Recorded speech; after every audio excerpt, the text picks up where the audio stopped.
Here's a quick video explaining the program. In this example, I'm going to start with just a circuit with batteries and resistors.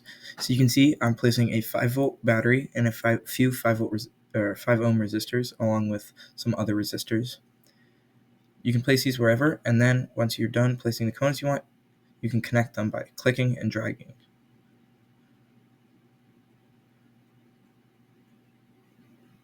And now my circuit's done, so I'm going to hit S, and you can see those nodes appears, which I can hide if you don't want them. You can also hide the labels, the grid, and you can add a crosshair if you want. But now that I simulated, you can see in the bottom left corner, I can see the current, voltage, and wattage of each of the resistors. And all of these add up correctly, so the two resistors on the left have the same current as the resistor on the right. You can also add in more to the current, so say I want to add another 5 ohm resistor in parallel with the two other 5 ohm resistors, I can do that, and then if I hit S again, you can see that the nodes reappear, and then you can see each of those have the updated voltage, current, and wattage.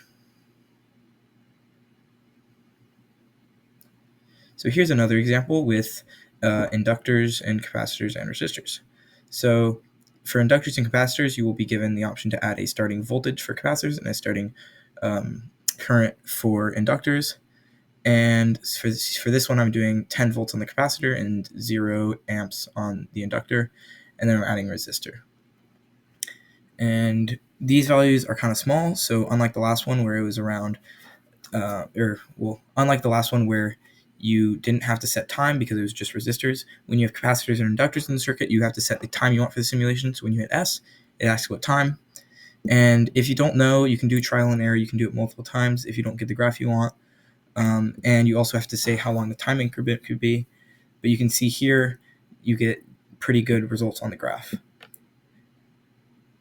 If a general rule is around 0.001 for the time increment, but if you have something that takes a long time, you can make that greater, and if you have something that takes not that much time, you can make that less. And you can see if you hit T, V, or C for time, voltage, and current respectively, you can find the other values at that either time, voltage, or current. And that's for the component that you're currently selecting.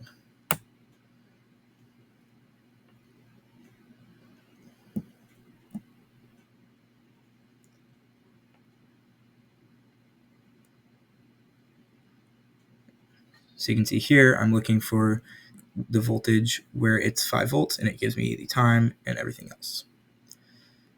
Here's one last example with a simple RC circuit where you have a capacitor that is quite small, so 0.001, and with a starting voltage, and it is slowly discharging with a quite small resistor as well. So in this, if you know anything about RC circuits, the time constant is going to be very small, so it's going to be really quick to discharge. So when simulating it, you can see the first time I did a pretty long time in large increments, and you can see that's basically just a flat line. So I'm going to continue to decrease it, and it might take a few times depending on how small. You can see now I can start to see that really immediate decrease. So I know I need to go, at least another power of 10, maybe another another 2.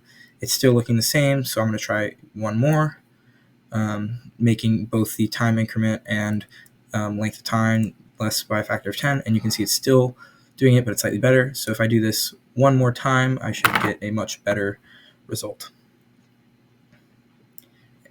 And it's still a little jagged, so I'm going to just go one more on the time increment. The final time seems about right, though. So now you can see I get a pretty smooth result